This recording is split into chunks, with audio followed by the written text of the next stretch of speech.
Welcome to SVR academy. మనం AP హైకోర్టుకు సంబంధించి previous year question with knowledge సిరీస్ని కంటిన్యూ చేస్తున్నాం. దీంట్లో ఇది సెకండ్ క్వశ్చన్ అనమాట.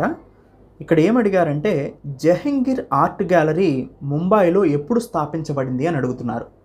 ఇక్కడ ఆర్ట్ అండ్ ఆర్కిటెక్చర్కి సంబంధించిన ఎంసీక్యూగా అడిగారు దీన్ని. జహంగీర్ ఆర్ట్ గ్యాలరీ అనేది ముంబైలో ఉంది అనేది మనకు అర్థమవుతుంది. దీన్ని జనవరి 21, 1952లో స్థాపించడం జరిగింది. జహంగీర్ అంటే ఎవరు స్థాపించారు, ఎక్కడ ఉంది అంటే ముంబైలో ఉందండి. గోదా ఫోర్ట్లో ఉంది, మహారాష్ట్ర ముంబైలో. జనవరి 21, 1952 దీన్ని స్థాపించడం జరిగింది. ఎవరు స్థాపించారంటే కౌసీజీ జహంగీర్. ఇతను ఒక పార్సీకి సంబంధించిన ఫిలాంథ్రఫిస్ట్ అనమాట. తన కొడుకు యొక్క మెమొరీగా, తన కొడుకు జహంగీర్ యొక్క మెమొరీగా దీన్ని ఎస్టాబ్లిష్ చేశారన్నమాట. ఇండియన్ ఆర్టిస్టుల యొక్క వర్క్ని ఎగ్జిబిట్ చేసుకోవటం కోసం ఈ ఆర్ట్ గ్యాలరీ అనేది ఉపయోగపడుతుంది. వాళ్ళు వేసిన పెయింటింగ్స్ కానీ, డ్రాయింగ్స్ కానీ అలాంటివి అన్నమాట. అయితే మనకి ఆర్ట్ గ్యాలరీస్ అండ్ మ్యూజియంస్ గురించి అడిగారు కాబట్టి ఇలాంటి ఆర్ట్ గ్యాలరీస్ ఏమేమి ఉన్నాయి, ఎలాంటివి ఉన్నాయో ఒకసారి చూద్దాం. సో వాటిల్లో ముఖ్యమైనవి మనం చూస్తే national gallery of modern art, ఇది న్యూఢిల్లీ, ముంబై, బెంగళూరు 3 బ్రాంచెస్లో ఉందండి. ఛత్రపతి శివాజీ మహారాజ్ వాస్తు సంగ్రహాలయ, ఇది ముంబైలో ఉందండి. ఇండియన్ మ్యూజియం, ఇది ఓల్డెస్ట్ మ్యూజియం అండి, కోల్కతాలో ఉంది.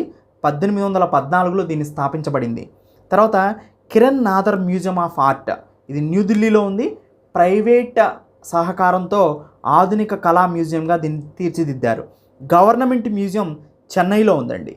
నెక్స్ట్ వచ్చేసి హిస్టారికల్ కల్చరల్ ఇన్స్టిట్యూషన్స్ చూస్తే వీటికి సంబంధించి కళాభవన్ శాంతినికేతన్ అండి, ఇది రవీంద్రనాథ్ ఠాగూర్ స్థాపించారు. Sir J school of art ముంబైలో ఉంది. లలిత్ కళా అకాడమీ న్యూఢిల్లీ, సాహిత్య అకాడమీ న్యూఢిల్లీ, సంగీత నాటక అకాడమీ న్యూఢిల్లీ. తర్వాత cultural landmark and architectures చూస్తే Victoria Memorial Kolkata, Indian habitat centre New Delhi, Jawahar Kala Kendra Jaipur, Kamani auditorium New Delhi, national centre for performing arts Mumbai. ఇవన్నీ కూడా కల్చరల్ ల్యాండ్ మార్క్స్ అండ్ ఆర్కిటెక్చర్స్గా చెప్పుకోవచ్చు అండి. తర్వాత ఫేమస్ ఆర్టిస్టులు ఎవరున్నారు ఇండియాలో అంటే ఎంఎఫ్ హుస్సేన్ అంటే ఆర్ట్కి సంబంధించి, Raja Ravi Varma, Amrita Sher Gil and S H Raza and Tyeb Mehta, వీళ్ళు ఫేమస్ ఇండియన్ ఆర్టిస్టులుగా చెప్పుకోవచ్చు. సో ఇవి మనకి ఆ క్వశ్చన్స్కి రిలేటెడ్కి సంబంధించినటువంటి ఆర్ట్కి సంబంధించినటువంటి కొంత ఇంపార్టెంట్ ఇన్ఫర్మేషన్గా చెప్పుకోవచ్చు. Thank you.